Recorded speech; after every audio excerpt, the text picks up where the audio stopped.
Bonjour et bienvenue dans Science Infuse, l'émission de vulgarisation scientifique de Fadjet. Aujourd'hui, nous débuterons avec Florian qui nous parlera de laser mégajoule. Ensuite, nous aurons Axel qui nous présentera une chronique sur la nourriture des scientifiques. Puis nous aurons Nicolas qui nous parlera des armes à feu dans les films, suivi de Loris avec une chronique sur les aliments toxiques du quotidien. Et juste après, je vous parlerai de gros cétacés, les narvals. Et enfin, nous terminerons avec un quiz sur les célébrités fait par Nico.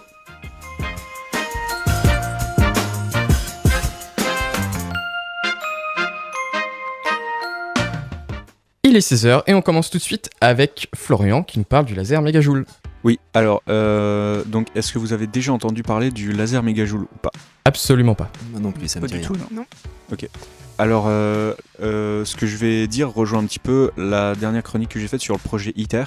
Donc c'était le réacteur à fusion nucléaire dans le sud de la France. Alors là, on est toujours dans le sud, on est près de Bordeaux. Ah, c'est le Donc sud-ouest, c'est un- ça plutôt. Oui, exactement.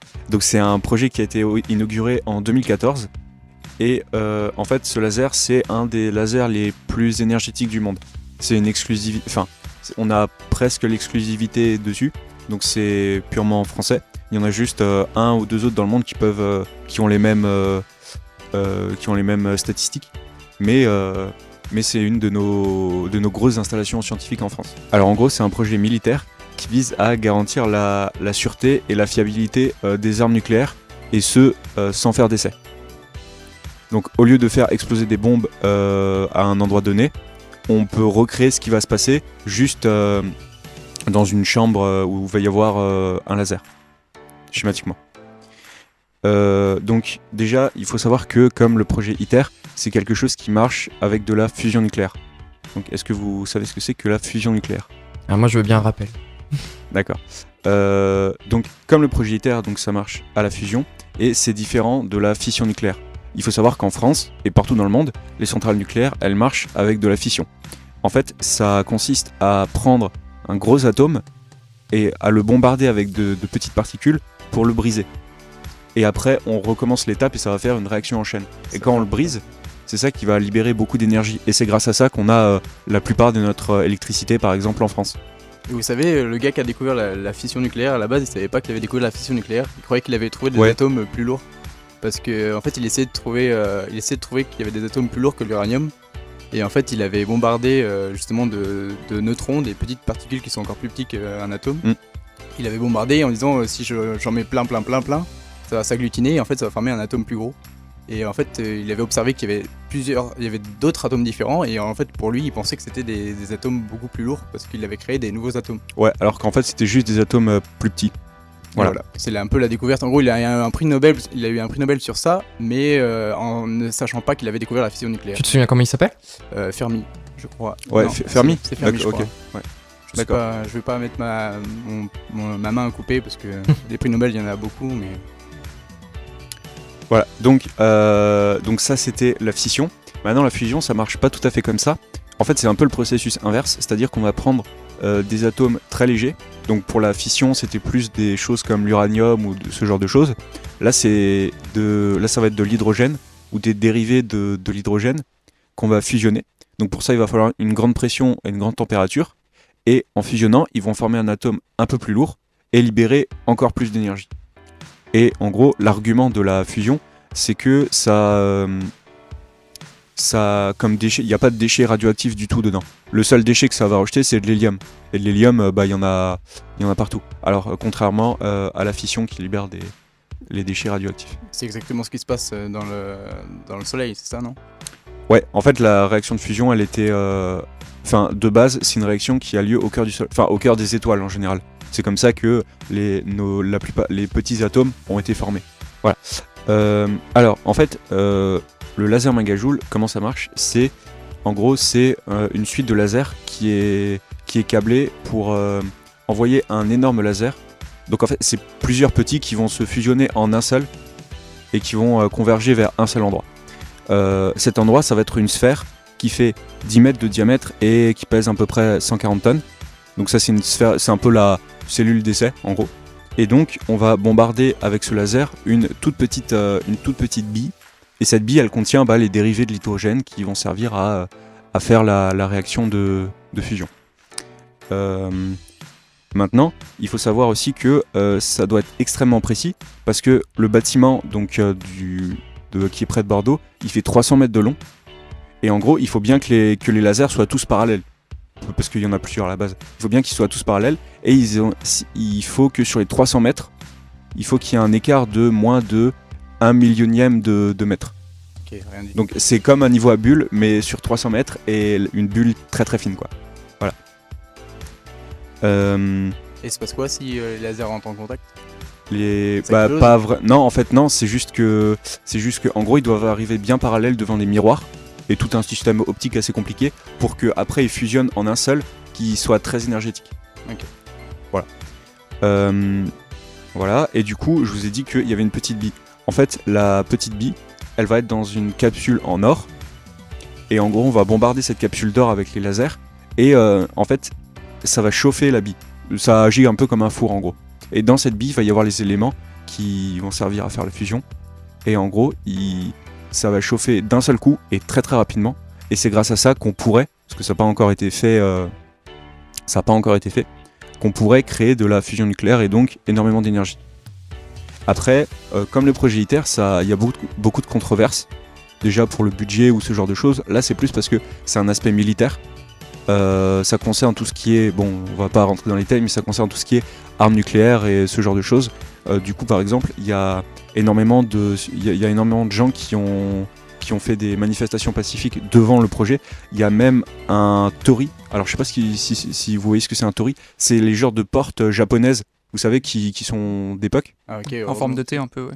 Voilà, c'est ça. Parce que moi je croyais que tu parlais des gens du parti conservateur en. Non, Angleterre, pas je du disais. tout, pas du tout. En fait, c'était pour faire un rappel. Les manifestants, ils ont construit ce tori et ils l'ont mis à l'entrée du site pour les 60 ans d'Hiroshima et de Nagasaki. Et donc, bon, du coup, le site du laser l'a enlevé parce que pour eux, ce serait associer le laser au bombardement d'Hiroshima et Nagasaki, alors que par exemple, le laser mégajoule, il pourrait aussi avoir d'autres applications, comme en astrophysique ou à ce genre de choses. Donc c'est une très très grande installation qu'on a en France et dont les plus grandes avancées pourraient arriver bientôt. Super Flo, on fait tout de suite une pause avec Aaron Chupa et le titre Badwater, et on retrouve Axel juste après pour sa chronique sur la nourriture des scientifiques. Bienvenue ou bon retour dans Science Infuse, l'émission de vulgarisation scientifique de Fadjet. Nous en sommes à Axel qui va nous parler de nourriture et de scientifiques. Alors oui, parce que en fait, les scientifiques ils sont un peu obsédés par la nourriture et ils font des expériences assez atypiques avec eux, avec la nourriture. Et du coup, moi je vais vous parler d'un spaghetti ou un spaghetto, je sais pas comment on dit, Ouais. c'est parce que c'est un grand débat, mais c'est un autre débat.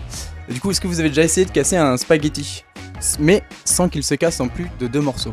Est-ce que vous avez déjà essayé? Non. Oui. Ouais, moi, c'est je jamais arrivé. Moi je fais ça tous les matins en me réveillant, c'est normal.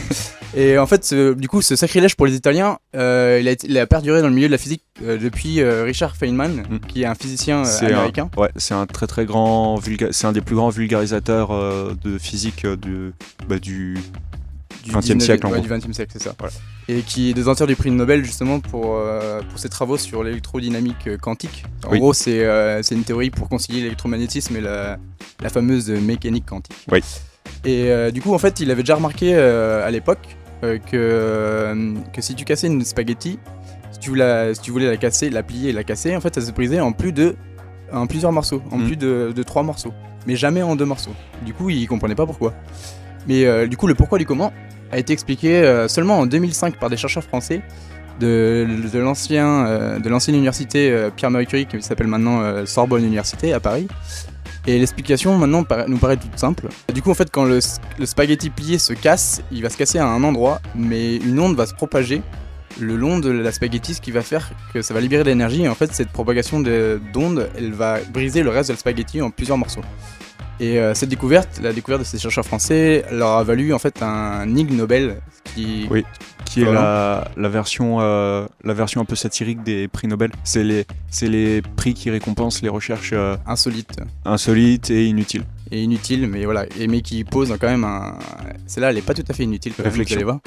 Et mais du coup, il y a d'autres chercheurs qui se sont posé la question, mais est-ce qu'on peut casser une spaghetti en 2? Parce que c'est une question très importante. Et cette fois-ci, c'était au tour des chercheurs du MIT de nous répondre. après des heures de cassage de plus de 500 spaghettis, cette fois-ci on peut dire spaghettis, qui ont été filmés par une caméra qui prenait plus de 1 million d'images par seconde, ils ont trouvé une solution. En fait, l'astuce, est-ce que vous voulez la savoir ? Oui, Bah oui. vas-y. C'est de tordre le spaghetti de 350 degrés et ensuite, avant de la plier. 350 360, excuse-moi. Ouais, c'est en gros. Et en fait, ce qu'on va faire en la tournant, on va appliquer une autre force qui s'appelle ça va être une force de tension. Et la force de tension et la force de Ça va compenser courbature, ça va se compenser. l'onde de choc et... Ça va compenser l'onde de choc. Et en fait, il n'y aura pas d'onde de choc. Et du coup, il n'y aura pas de propagation dans le reste de la spaghetti. Du coup, ça va se casser juste en deux. Juste le premier cassage. C'est au milieu Non, Ça pas forcément au milieu, mais le premier cassage il va pas y avoir de répercussion sur le reste, ouais, le reste de la spaghetti. Du coup, vous allez me dire que en fait, ça sert absolument à rien, on s'en fout de savoir ça. Mais bien au contraire, en fait, il y a plusieurs applications à cette trouvaille, notamment pour le saut à la perche. Aussi savoir comment se fracturent nos os. Mais aussi dans le génie civil pour la construction de ponts et de bâtiments antisismiques. Tout ça à partir d'un spaghetti. Tout ça à partir d'un spaghetti, c'est quand même magique de la science. Hein. Et encore je vais vous parler encore d'une découverte assez insolite, c'était à partir de grains de raisin. Est-ce que vous saviez qu'on peut créer un plasma avec des grains de raisin et un micro-ondes ? Oula, mais explique-nous ce que c'est qu'un plasma. Et oui. Et du coup, un plasma. Donc je parle pas de la partie liquide du sang, bien sûr, mais Même si ça a été appelé comme ça en référence à ça, en fait. ok, je savais pas. Mais du coup, je parle de l'un des 4 états de la matière. Le Après quatrième, ouais. l'état solide, liquide et gazeux. En gros, un plasma, c'est un gaz ionisé électriquement neutre. Mais Florian, tu vas peut-être pouvoir nous dire comment on obtient un plasma. C'est un gaz très chaud qui peut être obtenu par exemple dans les étoiles. Il y a beaucoup de plasma, tout ce qui est autour du soleil, ou dans les réacteurs justement à fusion nucléaire par exemple. Et du coup, je suis sûr que vous connaissez tous des plasmas naturels, mais vous vous en rendez même pas compte. Les aurores boréales, la foudre ou le vent solaire, comme a dit Florian, en fait, ce sont des très bons exemples, mais ça vaudrait le coup de faire d'autres chroniques dessus. Du coup, mais revenons à nos moutons, ou plutôt à nos raisins. Si vous regardez sur YouTube, vous verrez, si vous tapez raisin plus micro-ondes, un peu une recherche un peu insolite, vous verrez en fait un mini feu d'artifice entre les deux grains de raisin. Mais en fait, ce petit feu d'artifice, c'est un plasma.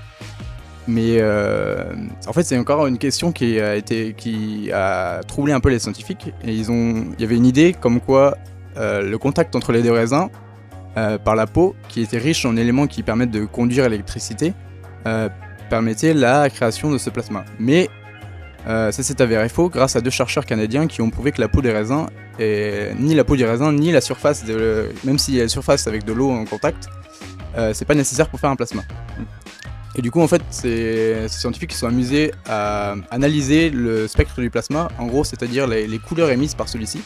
Et en fait, en analysant les couleurs émises par le plasma, on peut déterminer les éléments qui constituent ce plasma. Ils ont découvert que c'était le sodium et le potassium qui étaient dans la peau du raisin, en fait, qui sont à l'origine de ce plasma. Et en fait, c'est juste l'énergie du micro-ondes, parce que en fait, le micro-ondes, ça permet de chauffer. Donc, ça fournit de l'énergie à notre plat, en fait. Et en fait, l'énergie fournie par le micro-ondes, ça va faire en fait résonner ces petits atomes de sodium et de potassium qui vont être excités. Et en fait, c'est ça qui va... La chaleur, comme l'a dit Florian, c'était le plasma, c'est un gaz chaud. Et en fait, ça va les exciter, ça va les ioniser, ça va dire que ça va leur donner beaucoup d'énergie. Ils vont être chargés en électricité. Ils vont charger en électricité, et du coup, c'est ce qui va nous permettre de former un plasma. Et du coup, cette découverte, au premier abord, elle paraît inutile, mais elle permet en fait de comprendre un peu mieux le fonctionnement d'un plasma. Qui est notamment utilisé dans la fusion nucléaire, comme nous a parlé Florian juste quelques secondes. Par exemple dans le projet ITER ou le laser mégajoule. D'ailleurs, j'en profite parce que j'ai oublié de le dire tout à l'heure, mais le laser mégajoule s'appelle laser mégajoule parce qu'il peut produire des énergies de plusieurs millions de joules, donc mégajoules. Et par exemple, 2 mégajoules, ça correspond à une Formule 1 qui accélère de 0 à 300 km/h pendant 8 secondes. Voilà, je te rends la parole. C'est pas mal. Et du coup, je rends la parole à Corentin parce que moi j'ai terminé ma petite chronique sur la nourriture et je commence à avoir faim, donc je vais aller chercher mon goûter. Eh bien, bon appétit Axel. Maintenant, on fait tout de suite une pause avec Electric Light Orchestra avant d'écouter Nicolas pour sa chronique sur les armes à feu dans les films. A tout de suite. Bonjour, vous êtes bien sur Science Infuse, l'émission de vulgarisation scientifique de Fadjet. C'était Electric Light Orchestra avec le titre Mr. Blue Sky. Et maintenant, on découvre la chronique de Nicolas sur les armes à feu dans le cinéma. Et oui, tout à fait. Aujourd'hui, je me pense sur l'image que le cinéma nous renvoie des armes à feu.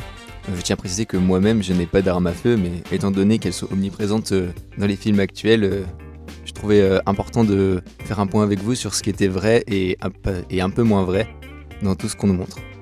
Alors je vais m'attaquer à une première idée reçue qui est, dont on avait parlé il y a 4 semaines du coup, c'est sur les silencieux. Alors je pense que vous voyez tous de quoi je parle, hein, ce petit tube métallique qu'on voit fixé au bout des revolvers et qui atténue totalement le bruit. Absolument pas. Ça tu vois pas, Axel? Non, ça atténue absolument pas le bruit. Et oui, c'est le point, c'est ce dont Excuse-moi, j'allais parler. sa justement. chute.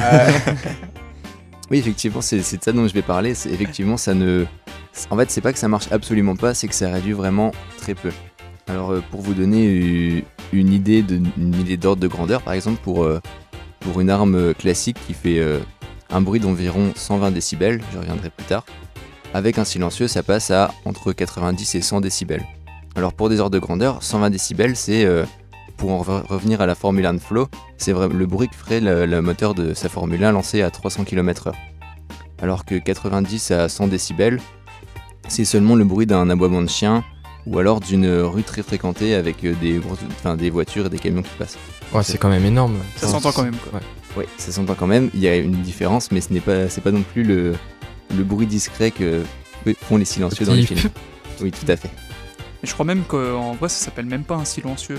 Dans le domaine militaire, ça sert même pas à ça. Je crois que c'est juste pour la stabilité ou quelque chose comme ça. Ouais, ça a été s'appelle détourné. un compresseur.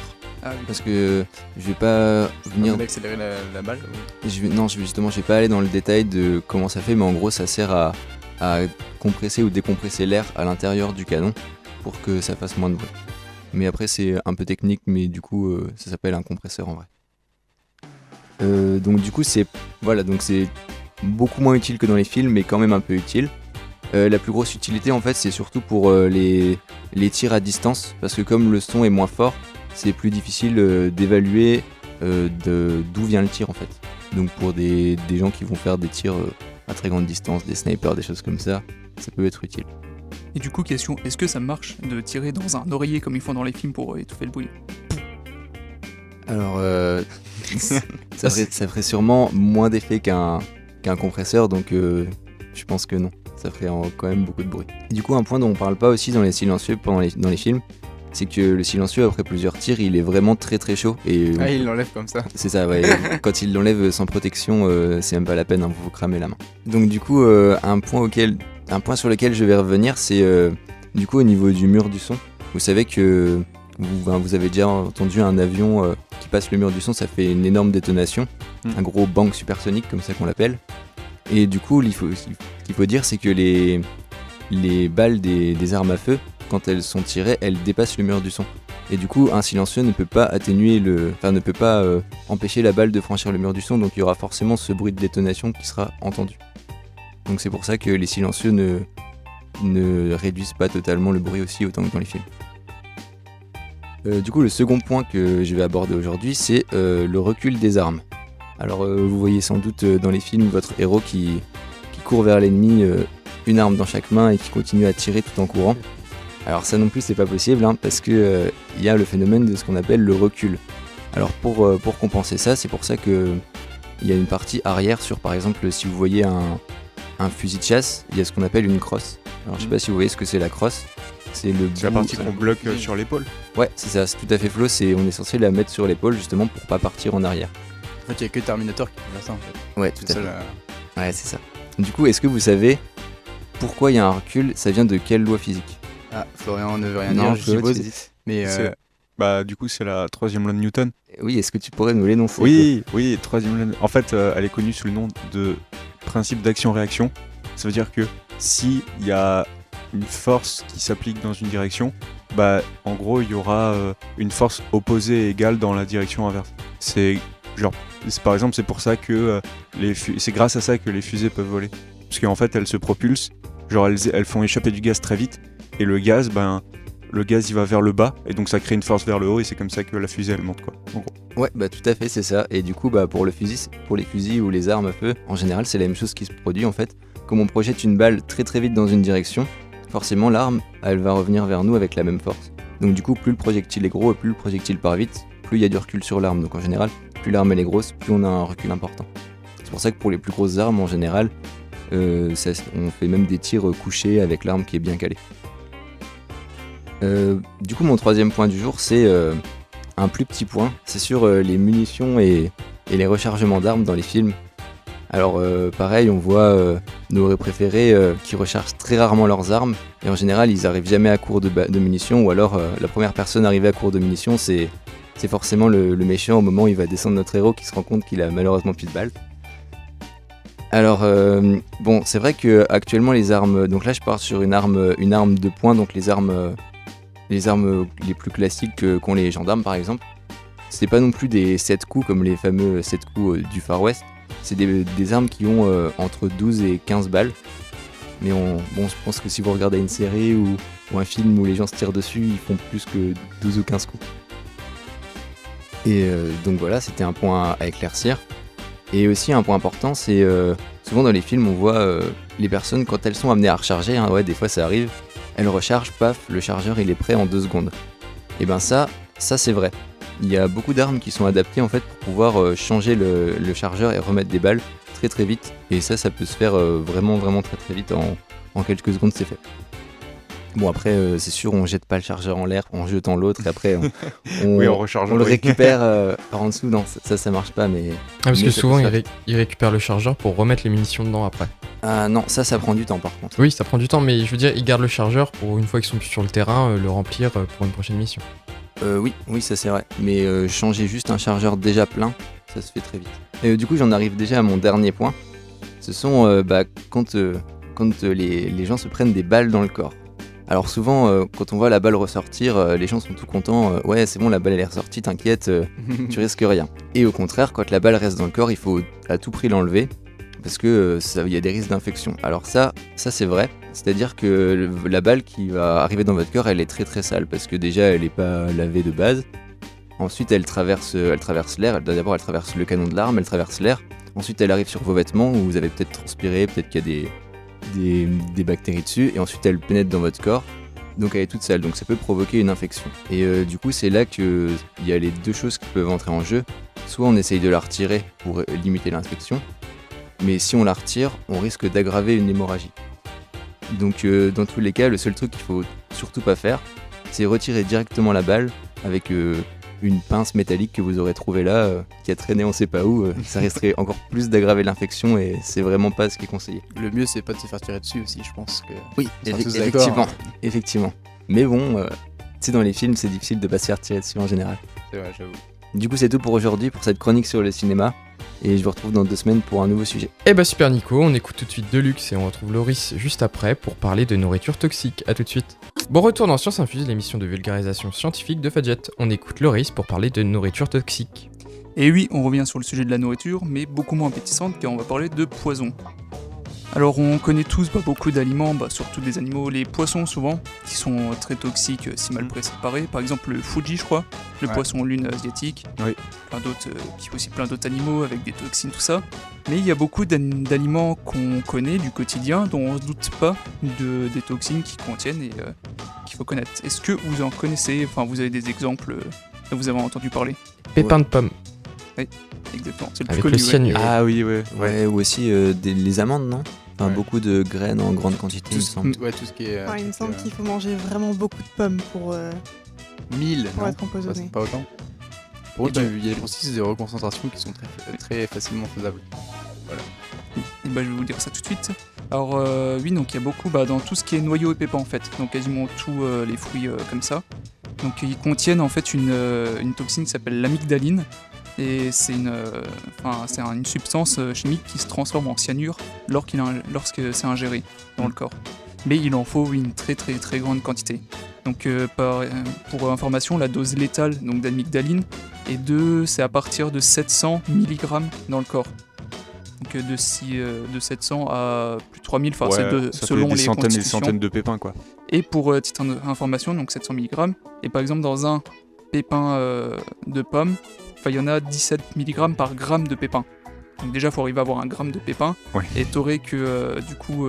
17 sur les 700... Ouais. Voilà, donc si t'as envie de manger une bassine de pépins de pomme. Du coup, en fait, on a un arbre qui pousse en nous avant qu'on puisse... Oui, je pense. faut déjà une intoxication alimentaire avant de. Et du coup, donc il y a dans les fruits où il y en a le plus, donc c'est les pépins de pommes et les noyaux d'abricot aussi. Et ça, c'est assez problématique parce que dans certaines cultures, je crois que c'est en Turquie, ils mangent beaucoup de noyaux d'abricot. Ça, c'est donc faut faire attention de pas trop en manger. Du coup, il y a des cas d'empoisonnement ou qui ont déjà été avérés ou... Bah après, ce que j'ai dit, c'est à dose létale, mais quand on mange beaucoup, je pense que t'as juste des problèmes. Mal au ventre. Oui, ou voilà. ouais. C'est juste des petits problèmes, mais pour aller jusqu'à la mort, faut vraiment se gaver. Et il y en a aussi donc, dans les noyaux de pêche, nectarines, dans les noyaux de cerises et prunes, tout ça, enfin tous les fruits un peu comme ça, noyaux ou pépins. Il y en a aussi un fruit un peu moins connu, mais que vous connaissez peut-être, c'est le durian. C'est pas le fruit qui sent pas bon, asiatique. Oui, c'est ça. C'est le fruit qui pue le plus au monde. Et les graines aussi contiennent des acides gras, de cyclopropène, donc qui est toxique. Et donc pareil, il faut pas en manger, donc beaucoup de graines dans tous les fruits, tout ça. Et le fruit là, une petite particularité en plus, le fruit en lui-même est toxique si vous buvez de l'alcool avec. Car le durian en fait a une enzyme un produit qui inhibe une enzyme dans notre corps, c'est une enzyme du foie qui permet de protéger de l'alcool, qui permet de le décomposer, tout ça. Décomposé en éthanol et après... Et donc le fruit là, ça désactive cette fonction, donc du coup si on boit de l'alcool et qu'on mange le fruit, ça peut être très mortel. Ok, et du coup j'ai une question, pourquoi est-ce qu'on mangerait un fruit qui pue? Et demande au... Mais apparemment ça Thaïlandais. sent mauvais, mais quand tu le cuisines bien, c'est super bon. Ok, Il y a bien des gens qui mangent du fromage alors que ça sent pas bon. mais moi je mange pas de fromage. Mais je fais partie du coup, de- il faudra en manger beaucoup ou parce Bah, que c'est quand même gros un durian. et là c'est combiné avec l'alcool quoi, qu'il faut Ouais. vraiment... Là en fait c'est pas le fruit ça inhibe juste ton enzyme, mais là Oui. c'est l'alcool en fait qui te tuera et qui te bousillera le foie quoi. Parce qu'il Ok. pourra coma plus... éthylique, quoi. ouais, Non, voilà. ça fera une grosse cirrhose et genre... Et là en Ça fait rappelle l'organisme ne pourra plus métaboliser et là l'alcool deviendra toxique en fait. Et il y a beaucoup d'autres aliments, en fait c'est juste une partie d'aliments, c'est vous que la pomme de terre peut être toxique. Non. La vodka? Oui, Quand c'est ce que on j'allais en dire école, non aussi, si t'en bois trop. Non c'est pas ça, Si elle est crue, non? Vous savez quand les pommes de terre qu'elles restent un peu dans un placard, ça germe un peu. Ça, et les petites germes qu'il y a sur le côté, c'est très toxique. Faut Ah, mince. surtout pas, faut bien penser à les enlever la peau quand il y a des pommes de terre comme ça. Et aussi un autre exemple, la rhubarbe. Donc la Ah ouais rhubarbe, C'est trop bon pourtant. la tige est comestible, donc le fruit est bien acide, bien amer, mais la feuille est très toxique. Même les animaux, s'ils en mangent, tout ça, c'est mortel. Donc déjà, ça ne donne pas Ouais. trop envie de manger des feuilles de rhubarbe, si vous avez déjà vu. À Et, quelle dose C'est du un coup? truc un peu flétri, c'est vrai que c'est... Ouais, ça doit Euh, être une grosse dose, c'est- je pense. Je pense même... Bah peut-être pas, parce que si les animaux le détectent, Oui, ça, s'ils en je- mangent, c'est que les crois doses que c'est doivent être c'est importantes. vraiment pardon. toxique. Donc là, ça contient de l'acide oxalique. Donc là, c'est vraiment des choses à plus grosse dose. Donc là, faut vraiment pas manger de feuilles comme ça. C'est comme c'est vraiment un poison que les animaux mangent pas. Un peu comme aussi comme certaines baies qui peuvent être toxiques. Et en parlant de baies, il y a aussi les baies de sureau. Parce que le sureau, on connaît avec les fleurs et les fruits Ouais. aussi. Il y a du vin de sureau qui se fait. Mais les baies, si elles sont crues, donc non cuites, parce qu'elles peuvent être cuites pour faire des jus, du vin, tout ça. Mais crues, ça peut être très toxique. Donc manger, faut surtout pas en manger. C'est pour ça qu'il faut toujours faire attention quand vous promenez dans les bois qu'il y a des baies un peu bizarres que vous Ouais. connaissez pas. Et l'acide comment t'as dit? Oxalique. C'est pas le truc qui est utilisé pour les traitements de bois justement pour éviter qu'ils pourrissent. Et je crois que c'est utilisé dans ce... C'est C'est possible. utilisé comme enduit en fait pour éviter la pourriture des bois. Donc je pense que si c'est un truc qui évite que tu pourris, c'est pas très bon pour... Oui, surtout oui. Et donc après, il y a plein d'autres exemples de fruits. Donc là, c'est le fruit en lui-même. Mais il est toxique s'il est souvent cru ou alors mal préparé. C'est le cas par exemple des haricots rouges. Donc ça on connaît tous, haricots rouges cuits, tout ça chez les connes carnets. Mais crus, il y a beaucoup de toxines dedans, donc c'est pour ça qu'il faut souvent les cuire. Comme beaucoup, par exemple aussi tout ce qui est amandes et noix de cajou. Donc les oléagineux, je crois que ça s'appelle. Enfin tout ce qui est cacahuètes comme ça, les arachides tout simplement. Et en fait quand ce que vous avez en supermarché, c'est pas torréfié mais c'est cuit, à la vapeur tout ça. Mais si vous avez des noix de cajou crues ou des amandes pas cuites, ça contient des toxines ou beaucoup d'allergènes aussi. C'est pour ça que beaucoup sont allergiques. Mais ça peut être très mauvais. Et les amandes contiennent même du cyanure aussi quand elles sont crues. Ça donne des aftes en plus, donc faut pas trop en manger beaucoup. Il y a aussi le manioc, donc qui est une racine qui vient d'Afrique, il me semble, Non, c'est l'Amérique du Sud. donc qui contient du cyanure et qui est très toxique. C'est pour ça que c'est quelque chose qu'il faut très bien préparer, donc il faut laisser bouillir dans l'eau, bien cuire et rincer. Et un dernier petit fruit aussi, la carambole, si vous connaissez. Donc là c'est un fruit, donc là c'est même pas une partie, donc c'est un petit fruit en forme d'étoile qu'on le coupe, qui est assez décoratif. Donc C'est ce qu'on met sur les gâteaux de pâtisserie, c'est ça? et voilà, donc c'est un fruit très riche en vitamine C qui est très bon, mais si on en consomme trop, le jus est un peu toxique. Là c'est vraiment juste, faut ni le cuire ni rien, faut juste pas en manger trop. Voilà, Du coup, la morale, c'est il faut en user mais pas en abuser, comme tous Exactement. les aliments. comme n'importe quelle nourriture. Eh bien, merci Loris, on s'écoute tout de suite un morceau de Skip the Use et on se retrouve juste après pour parler de mammifères marins et de cétacés. Bon retour sur Science Infuse, l'émission de vulgarisation scientifique de Fadjet. Tout de suite, je vais vous parler de mammifères et juste avant de retrouver Nicolas qui nous fera un quiz sur des célébrités. Alors, je vais vous parler de narval. Est-ce que déjà vous savez à quoi ça ressemble? Oui, c'est un T'as pas une dauphin corne licorne. Si, c'est un dauphin corne. Oui, tu peux. Non, C'est un surnom qui lui irait bien, effectivement.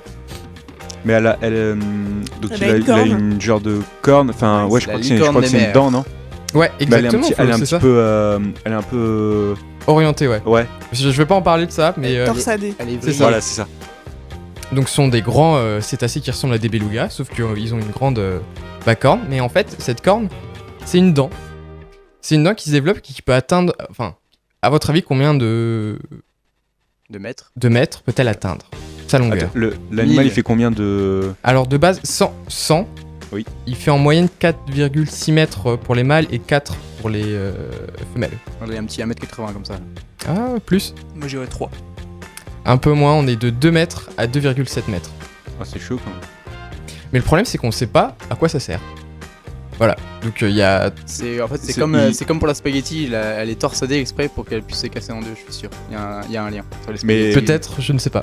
Il s'en sert même pas pour chasser ou des trucs comme ça. Alors justement, je vais justement faire un peu une liste exhaustive de pour savoir au final à quoi sert cette corne. Enfin cette dent techniquement. Donc c'est en 1804, donc il y a le naturaliste français Bernard Germain de la Cépède supposait que cette dent lui permettait d'embrocher ses proies. Mais en fait cette hypothèse a rapidement été mise de côté parce qu'une fois embroché, comment il faisait pour détacher les poissons? Enfin, c'est un peu comme si vous êtes une brochette de barbecue. Enfin c'est un peu comme si vous aviez une brochette de barbecue sur le nez et le seul moyen d'attraper la nourriture est de vous secouer dans tous les sens. Pas très intéressant. Ça peut être rigolo à regarder quand même. Oui, ou faut pas être à côté aussi. Oui. Donc à la fin du 19e siècle, on commence à parler d'un rôle défensif ou offensif, mais sans réelle preuve. Plus récemment, certains scientifiques pensent même que cette dent ne sert à rien au final. Et qu'elle est seulement un caractère sexuel secondaire sans véritable importance. Ce que j'ai oublié de dire, c'est que les femelles, elles en ont pas. Ok. Donc c'est ce qu'on appelle un dimorphisme sexuel, quand il y a une grosse différence entre... Les Les mâles deux et- sexes, ouais. ouais. Est-ce qu'on peut dire que l'évolution s'est trompée encore cette fois-ci? Ah, Encore. non, On va pas dire attends. encore parce que. Attends, j'ai pas fini. Maintenant, on va retourner en 1866, où des découvertes ont parlé d'extrémités de dents de narval plantées dans le crâne de certains congénères. Donc puis en 1922, un zoologiste découvre aussi la pointe d'une corne plantée dans la corne d'un autre narval. Au fait, d'ailleurs, c'est la seule dent qu'ils ont ou pas? Alors, ils peuvent en avoir deux, mais c'est très exceptionnel. C'est Genre genre... de dents cornes, mais non, mais ils ont des dents quand même pour manger. Oui, je veux dire, ouais. Ils je ont pense que d'autres ça dents que. Oui. Oui. Ouais, Ils ok. font partie des cétacés, mais ils ont pas comme les baleines... Des fanons. Des trucs de parapluie là. Ah, c'est ça, ça donne le D'accord. nom aux fanons de parapluie. Eh ben merci Axel. Les baleines. Parce qu'en fait, on utilisait ça avant pour faire les parapluies. Voilà. Donc je reviens à ce que je disais, c'est qu'on a découvert plein de cas où en fait dans ces animaux, on trouvait des morceaux de cornes plantés dans leur visage. Et en 1986, il y a un couple de cétologues canadiens qui surprend plusieurs mâles qui se battent autour d'une femelle agonisante. C'est quoi les cétologues? C'est ceux qui étudient les cétacés. Ah, intéressant. Et donc pendant le combat ou peut-être avant, la femelle avait été blessée par un ou plusieurs mâles et la blessure faisait 50 cm de long et avait atteint sa colonne vertébrale. Du coup elle était pas très bien, mais on commençait à supposer que ces animaux les utilisaient pour attaquer, se défendre ou autre. Et plus tard, on commence à voir qu'elle aurait peut-être aussi une fonction dans les comportements sociaux. De nombreuses personnes ont vu ces animaux brandir leurs dents à la surface de la mer ou se les frotter, et la seule explication pour l'instant que les scientifiques ont, ça serait pour se nettoyer la corne. Pour retirer les algues et les parasites. Donc au final, on ne sait pas grand-chose, mais jusqu'à ce qu'une équipe américaine et canadienne sous la direction du docteur Nguyen, pardon si je le prononce mal, chercheur en médecine dentaire à Harvard, la corne possède un creux en fait qui la traverse de tout son long avec un nerf dedans qui remonte directement au cerveau. Donc selon ces chercheurs, la corne serait un organe sensoriel très sensible qui donnerait plein d'informations sur l'environnement de l'animal, par exemple la température, les variations de pression, de salinité, Et il l'utiliserait aussi pour se repérer quand il migre, et les mâles pourraient même savoir quand une femelle est disponible pour la reproduction en détectant le taux d'hormones. Des recherches continuent pour savoir si l'animal ne se servirait pas aussi de cette corne comme un sonar, mais en fait ils trouvent rien, il n'y a pas de... Consensus par rapport à ça. Ouais, et même genre quand ils regardent par exemple s'il y a du son, s'il peut y avoir un écho dessus ou quelque chose, il se passe rien.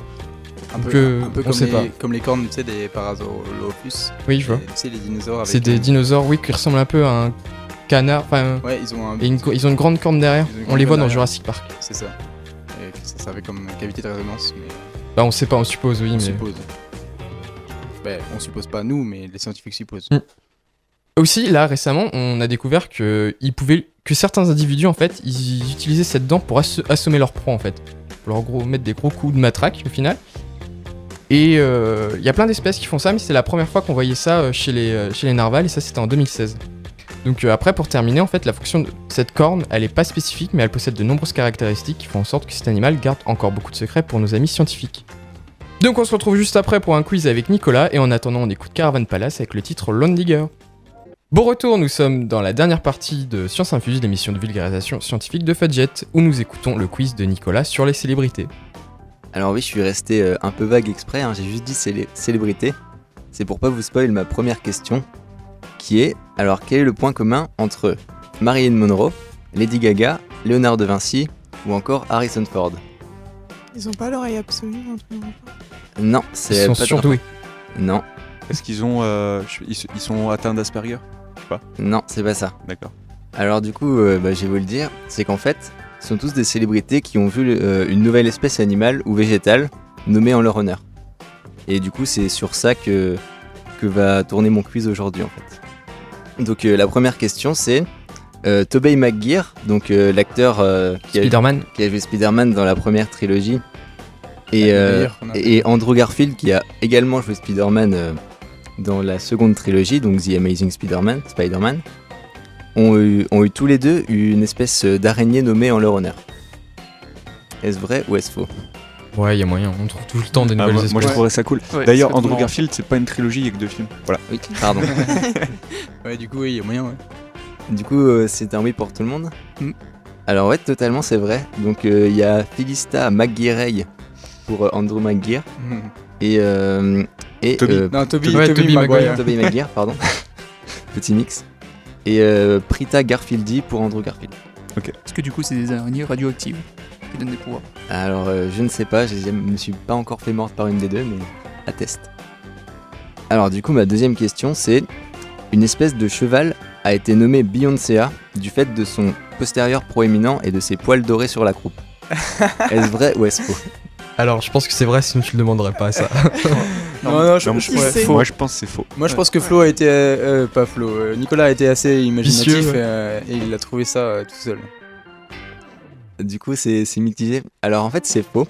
Mais Mais c'est une mouche qui a été nommée donc Scaptia Beyoncéa. Et du coup, celui qui l'a découverte, il a dit qu'il l'avait appelée comme ça justement pour son postérieur proéminent et ses poils dorés sur l'abdomen. Voilà, donc c'était pas un cheval, mais une mouche. Elle a dû se sentir très Ouais, honorée ce jour-là. Ouais, elle doit même pas le savoir ou elle s'en fiche, je pense. Je pense aussi. Troisième question. Il y a certaines espèces de guêpes qui, en infectant des chenilles par leurs larves, font se déhancher les chenilles. Et du coup, cette espèce de guêpe a été nommée Shakira. Oh non. Oh, ça serait énorme. Attends, c'est les guêpes, elles font quoi? Alors, les guêpes, en fait, en infectant les chenilles, donc pas en les piquant, mais en Ouais. les infectant, ça provoque des spasmes chez les chenilles. Et du coup, les chenilles dansent, donc font un espèce de déhanché, du coup, se convulsent. Et du coup, ça a rappelé aux chercheurs la danse de Shakira, et du coup, l'espèce de guêpe a été appelée en son honneur. En vrai, il y a moyen que Ouais. l'espèce de guêpe existe, mais qu'elle ait été appelée Shakira, j'y crois pas. Ah, moi je dis vrai quand même. Moi, je je... me Ah dis non, faux faux. quand même, parce que Faux. je sais pas comment ça pourrait infecter. Alors, en fait, c'est vrai. Sérieux C'est une espèce de guêpe qui s'appelle Aleiodes shakirae, et qui, justement, en infectant certaines chenilles, les fait danser, et... d'où le nom. Énorme. Ça le fait que sur les chenilles. Là, j'ai vu que sur les chenilles, mais peut-être ça le fait sur d'autres espèces. Tu vas améliorer ta façon de danser, c'est ça, Loris? Exactement. De danser ou de convulser? Quatrième question. Un scarabée a été nommé en l'honneur d'Adolf Hitler. Et actuellement, il est menacé d'extinction parce que des militants néo-nazis le recherchent pour en faire une espèce de mascotte dans leur collection en fait. C'est tellement le truc tordu que Fred est nazi que je dis oui, c'est sûr. En vrai, je pense pas. Ouais, non, je pense pas. Moi. non, moi je pense pas. Ouais, faux. Et, Ouais. et ben pourtant, c'est vrai aussi. Oh là là. C'est une espèce qui s'appelle le Anophthalmus hitleri et qui du coup a été nommé par un scientifique allemand durant la Seconde Guerre mondiale en l'honneur de Hitler. Et de nos jours, il est très très recherché, notamment par des néo-nazis qui le veulent dans leur collection en fait. Du coup, Strange people. Ouais. du coup, ils ont pas des chiens, ils ont des scarabées de garde. Cinquième question, ou sixième question, je sais plus trop. Sixième question. Une espèce d'araignée a été nommée en l'honneur de J.R.R. Tolkien, donc l'auteur du Seigneur des Anneaux, car il parlait beaucoup de l'animal dans sa saga. Genre, c'est la grosse araignée. C'est une araignée, c'est quoi? Ouais, une espèce d'araignée. C'est l'araignée de la fin, là. Comment elle s'appelle? C'est Arachné, non je crois. C'est comme ça, non, dans le film. Je sais plus. Moi, je connais juste l'araignée d'Harry Potter. Désolé. Moi je dirais vrai. Non, faux. Ouais, faux aussi. Moi, je dirais vrai. Je dirais faux. Parce que le gars, il a quand même inventé une langue. Et c'est quand même, c'était un auteur chaud, donc je pense que ça pourrait être un vrai honneur pour lui. Quoi. Alors du coup, c'est faux, mais il y a quand même des espèces qui portent son nom, mais c'est des espèces de guêpes, parce qu'en fait, il y a un genre qui s'appelle le genre Shire Pleitis, et du coup, Shire, c'est la comté en anglais. Donc la comté, c'est d'où vient, pour ceux qui ont vu les films, tous les hobbits. Et du coup, il y a eu une espèce qui s'appelle du coup Shire Pleitis tolkieni, en l'honneur de Tolkien, mais aussi Shire Pleitis bilboi, ou Frodoi, en l'honneur de Bilbon et Frodon, les héros des deux sagas les plus connues de Tolkien. Du coup, avant-dernière question.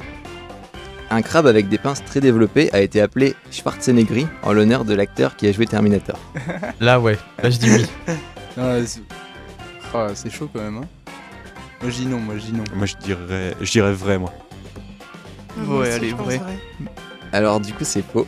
C'est Ah, pas un crabe, mais c'est un scarabée. Et c'est pour les mêmes critères.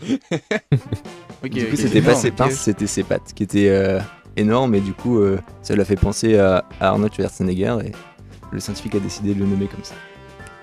Et du coup, dernière question. Il y a un ver qui a été appelé le ver Khrouchtchevia ridicula. Donc en l'honneur de Khrouchtchev, un ancien dirigeant de l'URSS. Et du coup, avec le terme ridicula, parce que c'était un paléontologue américain qui l'a nommé et qui était en désaccord avec Ça, ses idées c'est vrai, politiques. c'est sûr. Enfin, en vrai, moi j'aimerais que ce soit vrai. Ouais, moi aussi. Ça pourrait être assez rigolo. Et ben c'est vrai.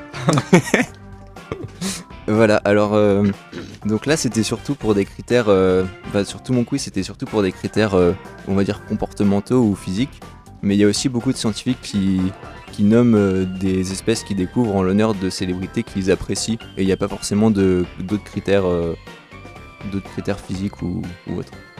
T'as des exemples ou Comme Léonard de Vinci, ça pas Léonard DiCaprio, c'est là que t'en as parlé au début. Alors non, j'ai parlé de Marilyn Monroe. Et Marilyn Monroe par exemple, c'est une espèce de trilobite. Donc j'ai pas noté le nom là, mais c'était sûrement parce que celui qui l'a nommé devait être fan de... Eh bien, merci Nico, c'est déjà malheureusement la fin de l'émission. Vous pouvez nous retrouver sur Facebook, Instagram et YouTube. On se retrouve dans 2 semaines et on vous souhaite à tous un bon week-end.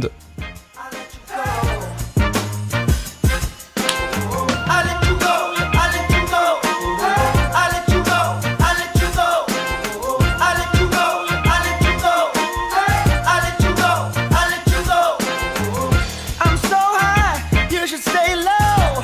Ooh, you can see me flying. Now is the time if you wanna let go. So I'll let you go.